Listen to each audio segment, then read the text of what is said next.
Welcome back to Onyx's Rambling Reviews, and our first official review of the channel.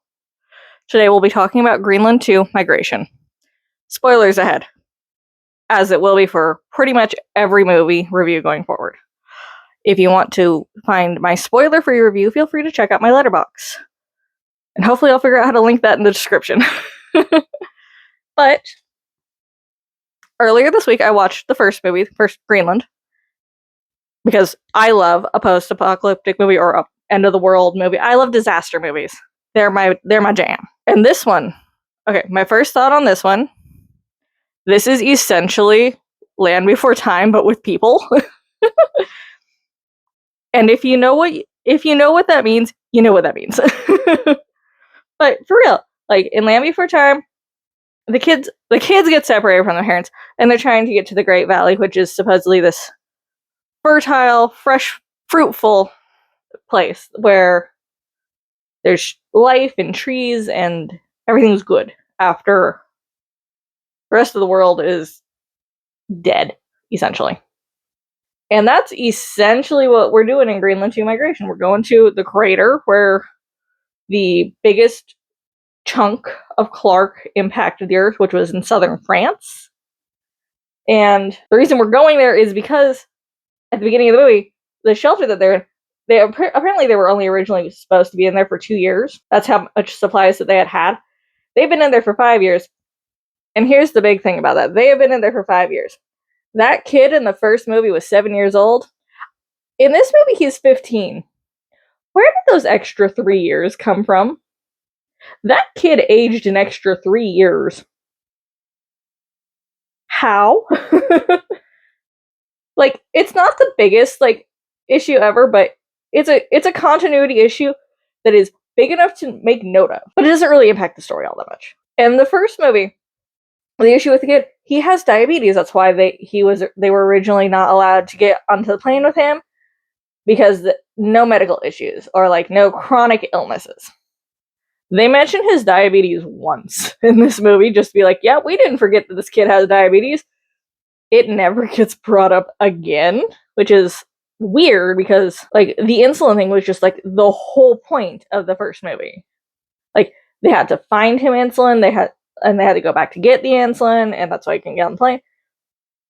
And now it's just don't forget to grab all your insulin. He grabs it, and then it's never brought up again, ever. It's been 5 years since the first movie, and John Garrity, Gerard Butler's character, is one of the people who goes out and, I guess, searches wrecks or around the area of the bunker to find anything useful that they can, use to help repair things that are falling apart in the bunker.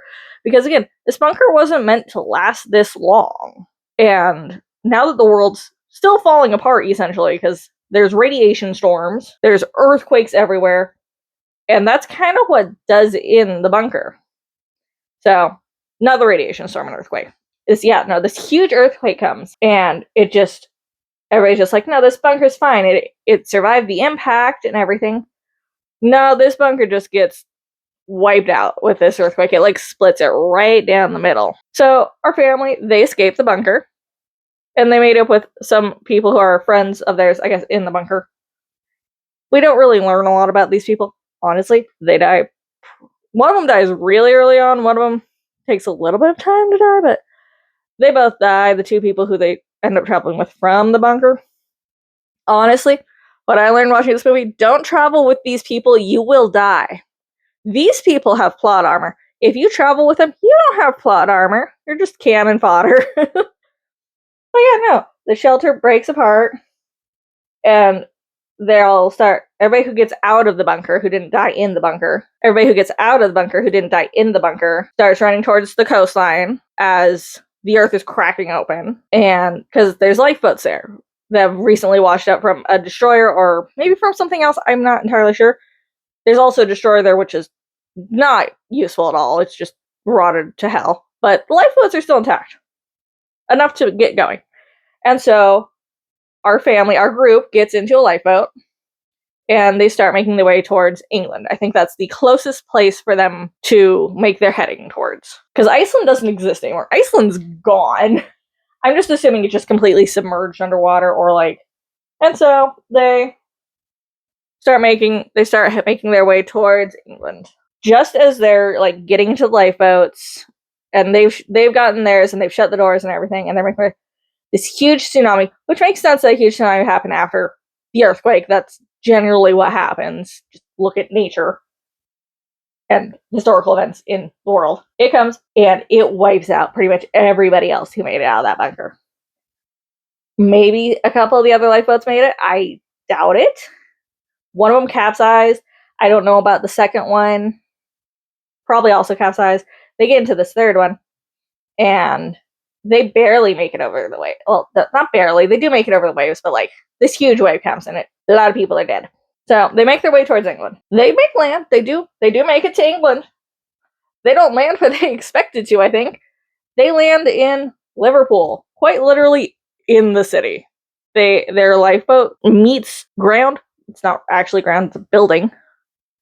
Literally in the city. One of the buildings, it might have been a bridge, but yeah, like at least half of Liverpool is underwater, which looks really cool. So after that, they're pretty sure there was a bunker in Liverpool. So the group from the boat decides, let's go there. And so they start making their way, and they realize there's other survivors, and the world's irradiated. So like people are going to be dying of radiation sickness, no matter what or where you are, probably, unless maybe you're in the bunker. Like, not the bunker, the crater. Unless maybe you're in the crater. But like, at the beginning of the movie, it's also very hinted at early on that John has radiation sickness. Apparently he's been taking his mask off while he's been going out on his, like, searching missions. And like, why would you do that? Why would you risk this sickness? Like, sure, the hazmat suit might not be stopping everything, but if you're taking your mask off because you just can't breathe well, you're just making it worse for yourself. They do make it towards where the bunker is supposed to be in Liverpool. Apparently, like, everybody who's been in a bunker has a badge or something. Or if you're a part of the administration, I guess is what I'll call it, of the bunker, because Allison, John's wife, does have a badge. And their friend Evan, who is also on the lifeboat with them, they also have a friend Casey. I don't know if she has her badge, but out of all of them, Evan can't find his badge. He must have lost it. Allison's the only one with a badge. And the military who's guarding the bunker in Liverpool is just like, well, you have a badge, you can come in, but we can't take anybody else because they don't have the credentials or anything. It's just like, at least let her husband and son in with her. You don't have to let the rest of that group in. But, like, Evan starts freaking out about losing his badge. And he's just like, I must have lost it. Where'd it go? And he starts begging them to let him in. And, like, there's also just this huge crowd there. And it gets sketchy. And then this radiation storm starts coming in. And in panic, or just because there's so much going on, one of the guards there shoots and kills Evan. That man didn't need to die, but he did. They get into a van with, I think it's Obi, this man who they just happen to run into getting into his van as everybody's trying to run away from the radiation storm. And they start heading south towards London. They stop, I think it's a half an hour away or so, he says. And I guess they all either like need to pee or something. People gotta do what people gotta do. And this is where we find out that fragments from the Clark, is it a comet, is it an asteroid? Something like that. I don't remember exactly which space formation it is. But fragments are still falling from that and destroying everything. And that's how we lose Obi. Because he's just like, everything I own is in my van. So he's trying to go back to protect it. Immediately gets hit by one of the falling space rocks. Like, my dude. That might have been everything you owned, but was it worth your life? We know him for about 5 minutes, and then he's gone. But they do make it to London. They get to wherever they're going to meet up with this person that Allison used to be in contact with, whose name is Mac, or Mackenzie. And it's been like 8 or 9 months since Allison's had contact with this person, and they don't know if they're still alive or anything, but they're hoping that they are still there. So they get to where Mac is, and the scene of them walking into this hospital gives me Last of Us vibes. It looks like it could be straight out of that video game. This is when we find out that John definitely has radiation sickness, and he was told that once the bleeding starts with the coughing, he has 6 to 8 weeks to live. He's on borrowed time at this point. They do get to rest in this hospital, which Mackenzie is taking care of all of these elderly people who they don't know what's going on. A lot of them have Alzheimer's. They're just old. They've been abandoned or their family's dead, but they don't really are able to understand this, which is probably for the best. Now, this is a nice, safe place to stay. They could stay there, but then we wouldn't really have the movie. It would be a lot shorter. So they want to go to where the crater is, because Casey, one of the people from the bunker, is just like, this. It's very likely that this place is safe. It's fruitful. It's going to be a good place to rebuild society from. John, Allison, Nathan, their son, and Casey get into a car that Mac lends them, and they make their way down towards Dover. That's their best chance at getting across the channel. In the English Channel, it doesn't exist. Well, it does exist, but it's not wet. It is dry. And on their trip down there, they get ambushed by, I think it's only 2 guys, but Casey dies. And now we're down to just the family. Just John, Allison, and Nathan. Like I said, don't travel with these people. You will die. You will die. So as they're traveling, they get to Dover. They start driving through the dried out English Channel, which this has some really cool shots. You see like it's either a whale skeleton or like a dinosaur skeleton. It looks really cool. There's an old Spanish ship. So they get to the English Channel. They start driving, and then they get to a spot where there's just a bunch of cars parked. And apparently, the English Channel has kind of split open, and there's not really a spot to drive a car across. So they got some really sketchy bridges set up. And my notes for this section were just no, no, no, no. I am terrified of bridges. I hate heights. The first bridge that they cross, really sketchy. It's just like, yeah, 2 ropes up here, and then it's just one like narrow rope right in the middle. So it's like a tightrope with handles, essentially. And as they're walking on that, this huge wind blast comes rushing through this canyon that it's across, and it's just, no, thank you. And that only gets them to the halfway point of the ravine that they're trying to cross. At which point, the other half of the bridge on the other side of that ravine is just 2 ladders, which is at least a little safer, I think. I don't know. I don't want to cross this at all. I would just be like, screw it. I'm just going to go live up in England. I don't need to get to the crater. I do not need to risk my life on this bridge. No, thank you. But it was very fun to watch. But also, no. They do make it across. Everybody else in that scene dies, apparently. Even the people who had made it across, we never see them, even though we should. It's just like, yep, these people had made it across. They either fell into the ravine as the earth quaked, because there's an earthquake that happens as they're on the ladder side of it, and you do see people fall. The sketchy tightrope bridge, that thing snaps and people die there. And the family obviously makes it across the bridge. I don't know what happens to everybody else. There were definitely people who were ahead of them who had made it across the bridge. I don't know where they went. You'd think they'd all just stick together as a group, because they're probably all going to the same place. They're not there. But they make it across, and now we're in France. We're in northern France. And they meet up with this French guy who starts off by shooting a gun at them. It's just like, oh good, more people who suck. Because apparently, look, as it is in every post-apocalyptic thing, there's monsters out there, but also some of the monsters out there are the actual people. Because people suck. But this man doesn't suck. He shoots at them, but he's just like, oh, you're actually chill. You just want to live. So he takes them back to where he's staying with his wife and daughter. His wife has lost control of her nervous system too. So she can't speak. She's in a wheelchair. She's very shaky because of radiation sickness. Their daughter's fine. He's fine. He set this interesting way to supply power to where he is living with his family, with solar panels on the roof of the building and using a car battery.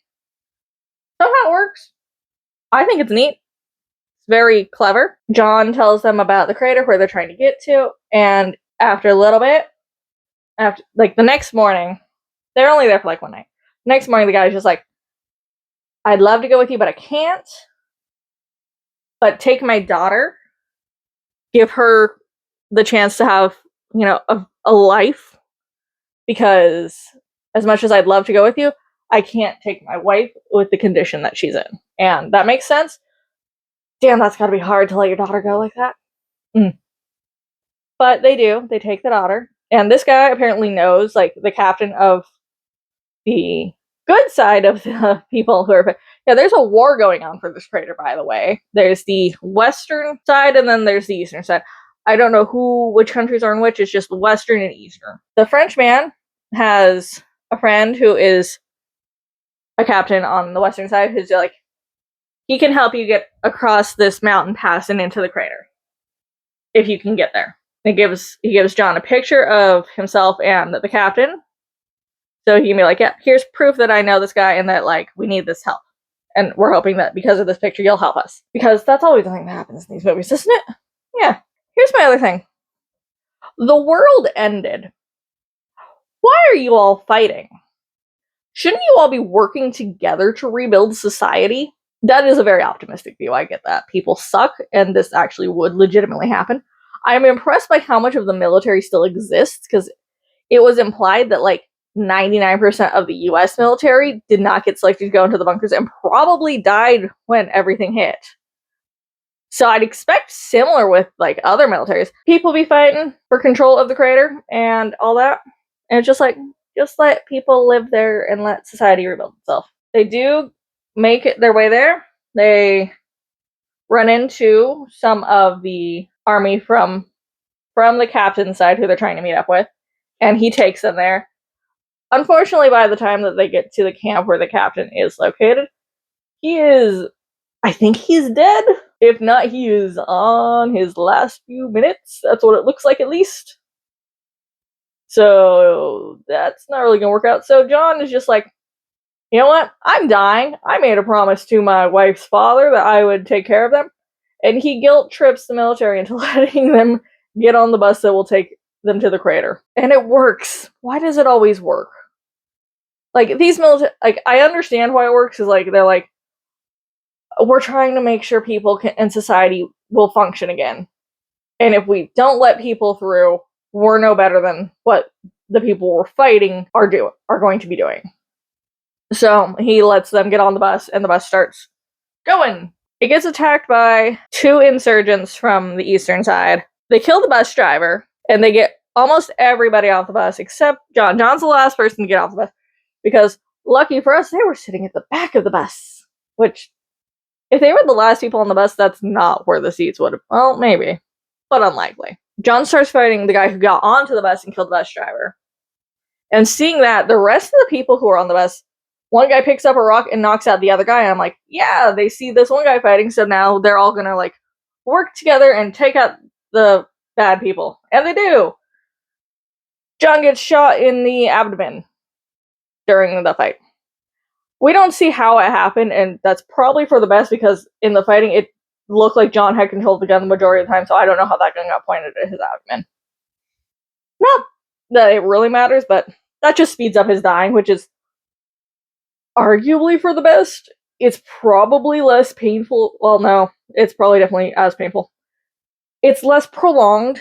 It's less drawn out, dying of a gunshot wound than dying of radiation sickness. They take out the insurgents, and then Allison takes over driving the bus. And there's this scene where this bus is going up this steep hill. It's like, I don't know, probably that steep or something like that. It's steep, and this bus does not look like it should make it up that hill, like, legitimately.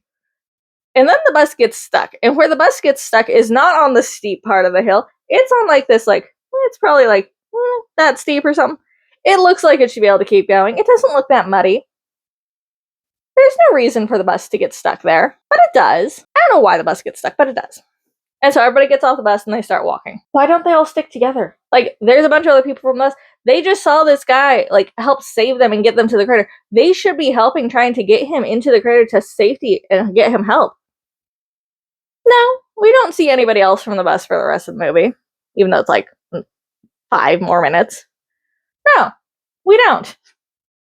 It's just like, why? Where did these people go? Why didn't they all stick together? Which would have been the smart move. And then John dies. I guess he's bled out enough or something. Probably he just bled out enough. Like, I figured early on, like, probably, like, within the first couple scenes, John was going to be dying. Overall, I enjoyed it. My husband definitely had a lot more issues with it because of the filming locations. It's very obvious that they're using Iceland, maybe Norway. They're not filming in the UK and France for a lot of the scenes that are supposed to be the UK and France. It's very obvious that it's not. But some of the scenes are in the UK. My guys. Come on. I understand that the world's gonna look different after, like, it gets bombarded with asteroids and, like, destroyed. But still, my biggest complaint was the age gap, was the 3 extra years that kid aged. And the way that the creator looks at the end, it is so obviously, like, CGI'd in there that it's painful to look at, honestly. But beyond that, I enjoyed it. I gave this movie 3 stars. My husband wanted to give it 2, and I respect that because he was so angry with the filming locations. Honestly, if you liked the first one, if you like post-apocalyptic movies, go check this movie out in theaters. If that's not quite your vibe, but you're interested, I'd say wait till it hits streaming or physical release, and then, like, find a way to get it there. But I think it's definitely worth seeing at some point. So that is, I guess it's more of a recap than a review. But yeah, this is my recap review of Greenland 2 Migration. Like, comment, and subscribe, and I'll see you in the next one. Bye!